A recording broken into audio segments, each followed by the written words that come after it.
Welcome to the Aries season pick a bowl tea leaf reading. You're going to get to pick a bowl here, and I'm going to use the tea spirit and my own intuition to divine any messages that may come to me through the tea leaves.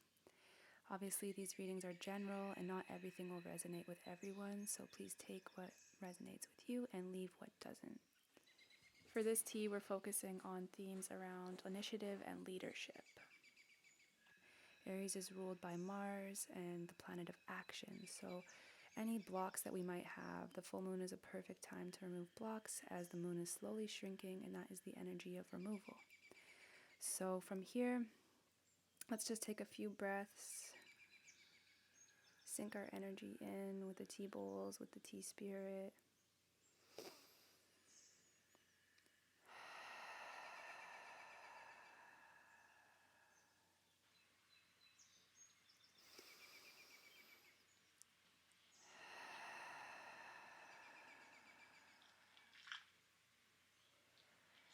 And I'm going to begin by rinsing off the bowls,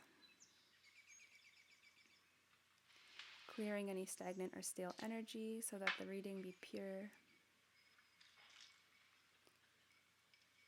And you can either watch as I do this, or you can stay in meditation, connecting with the spirit of tea. You can feel your energy body start to merge with that of tea. Just becoming as clear as you can so that you can pick the perfect bowl for you. A quick blessing on the tea, that this reading be for the highest good of all people, everywhere. And may the messages here be beneficial in some way to those who receive them.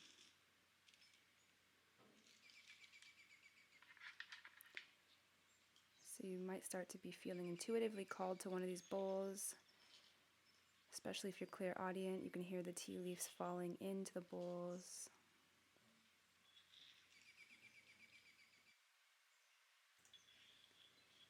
Continue to focus your energy in seeing if any kind of messages or sensations come up as I pour the tea.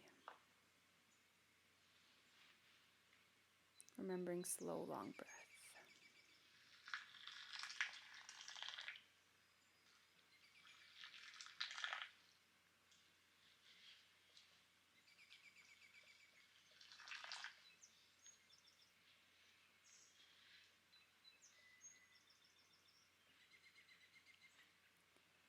Taking a moment to appreciate all the elements involved and all of the wisdom that exists within tea.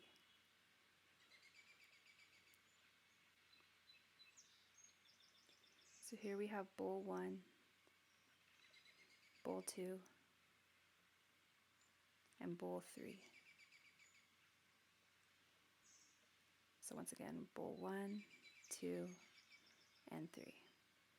And you can skip ahead to your video and get ready for your reading. Welcome, bowl 1s. Right away when I look at your bowl, I'm seeing this motion, this need for fluidity.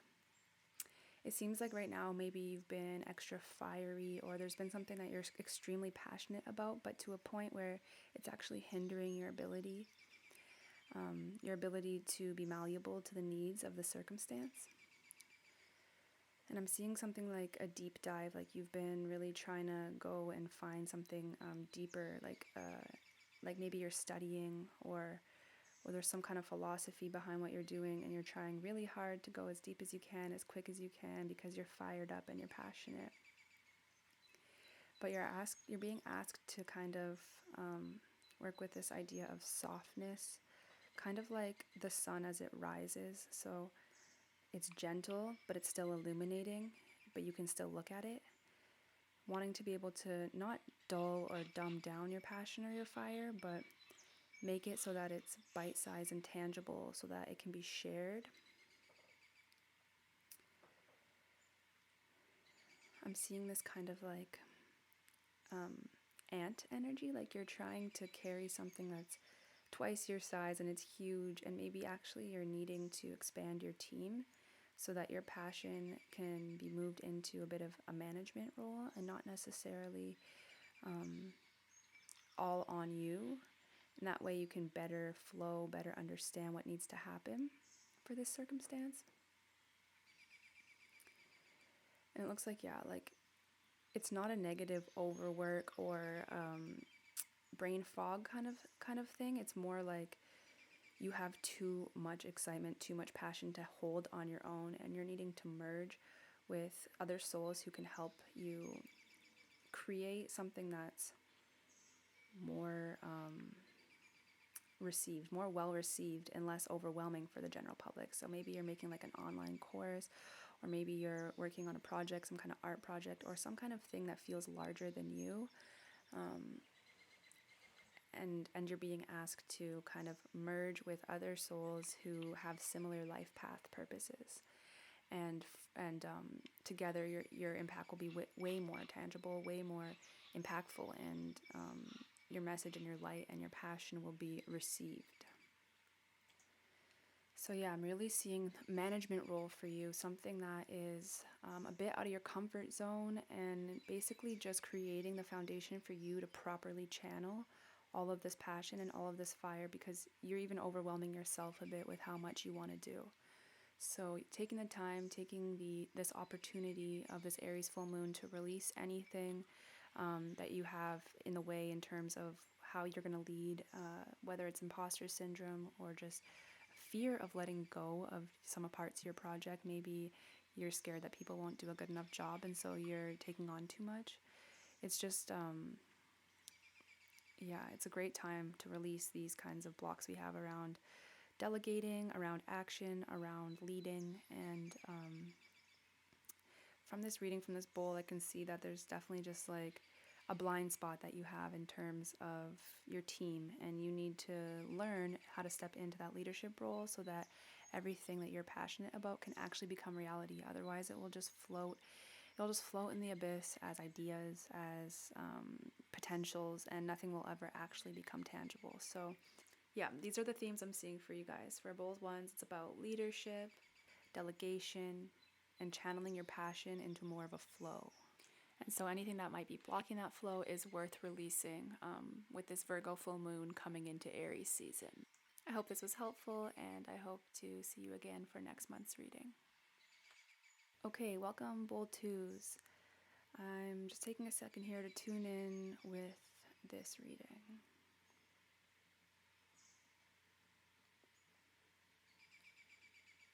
Okay, what I'm seeing is that you are having difficulties prioritizing, and more specifically prioritizing yourself. It looks like there's either 2 to 3 other people around you that are trying to get your energy or need you on a real level, and because you're likely an empath and a good person, you're trying really hard to show up for these people, and you're depleting yourself a little bit. So that was a message for somebody. I'm not sure who. I'm not sure how many of you, but this idea that you can't be allowing yourself to deplete in order to show up for others, because it's not going to be potent. It's not going to be effective. You need to fill your well big time.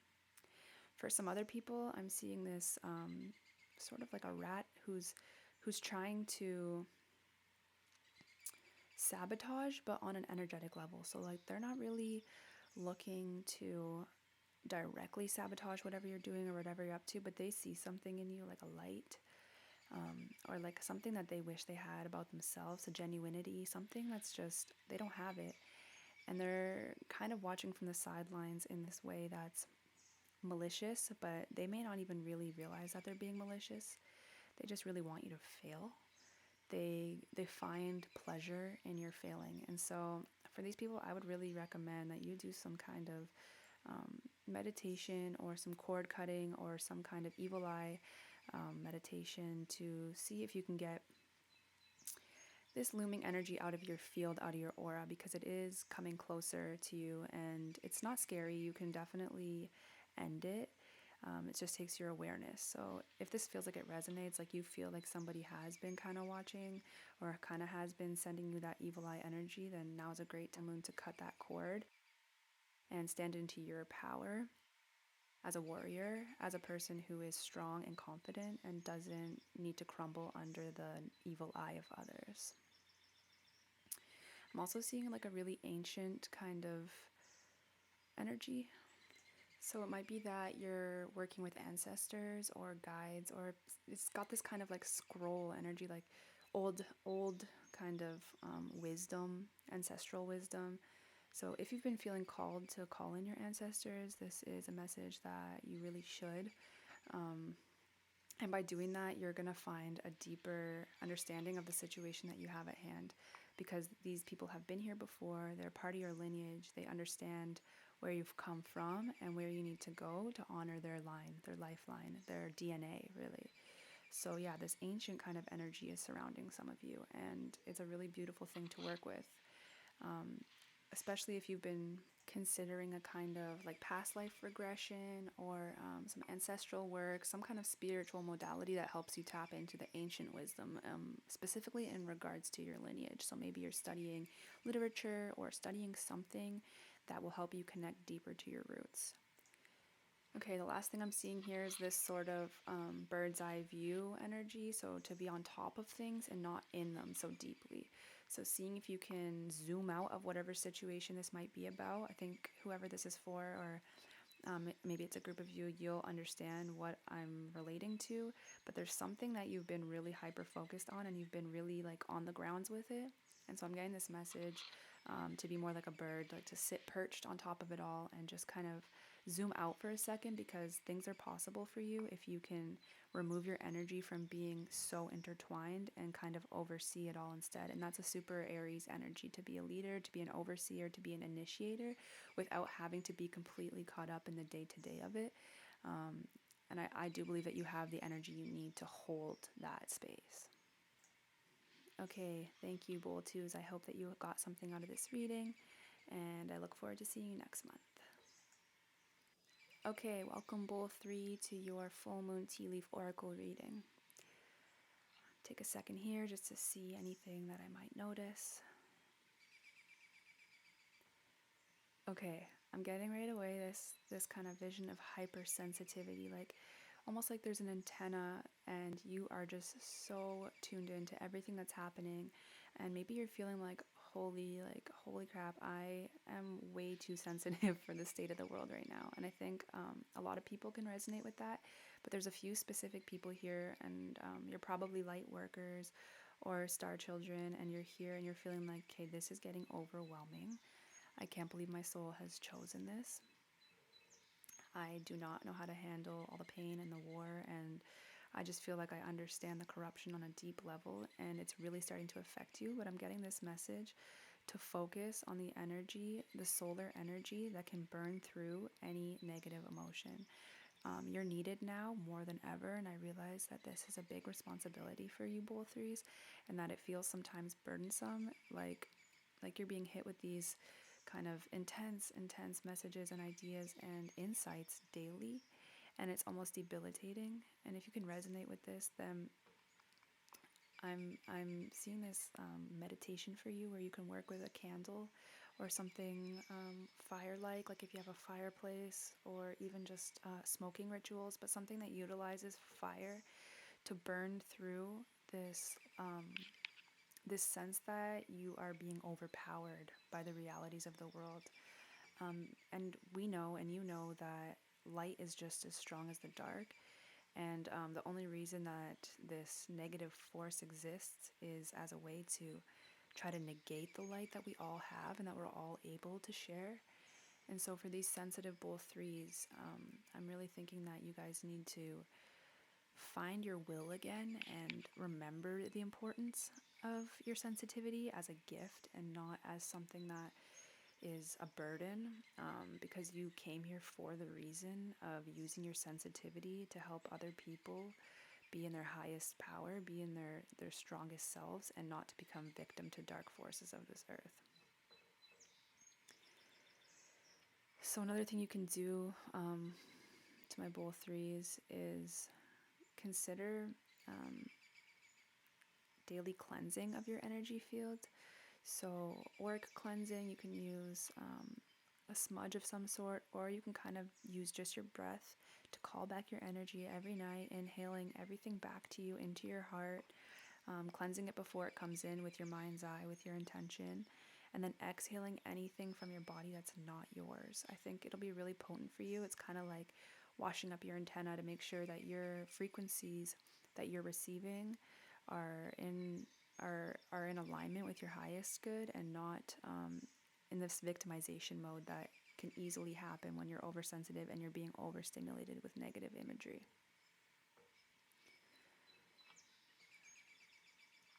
Okay.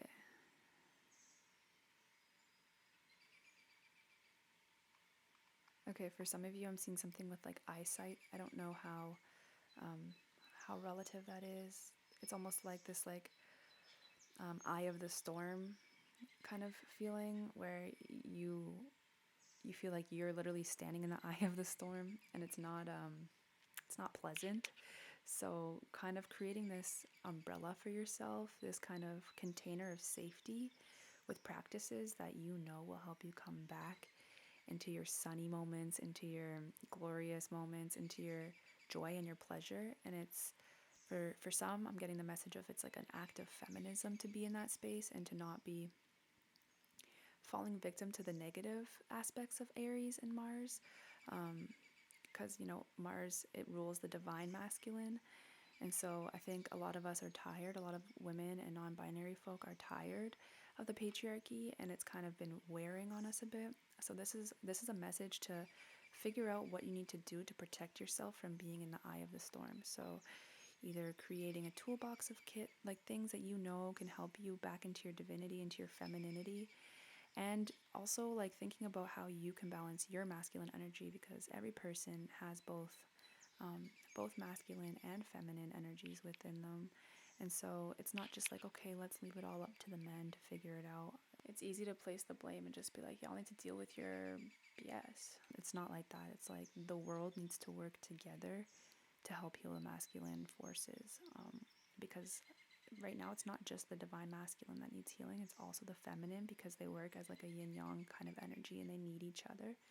So I'm getting that message to create your toolbox around balancing those energies and healing the divinity, the divine masculine within yourself. So that looks like self-nourishment practices, movement, womb exercises, bath rituals, self-massage, healing crystals like rose, things that are soft and gentle and not abrasive, things that feel soothing to you. And then it can be less obvious as well. It can be things like healing your overwork or your constant need to be going, and taking time to really self-soothe. So tea could be another great ritual for people with both three. Obviously, I think tea is a great ritual for everyone, but it could be extra beneficial because the tea spirit itself is inherently feminine. And so working with a feminine plant, and it's not only tea, you could work with something like rose or damiana, or any other plant that has a feminine energetic, like cannabis, marijuana. Any of these will be really great at this time. So I hope you got some insights, both three, and I can't wait to read again for you guys in next month's Patreon subscription. So yeah, thanks again, and I hope you all have an amazing Aries season. Thank you to the Tea Spirit for being here during this meditation, and for you for showing up for yourself in this way. Hope you have an amazing Aries season. Thanks again.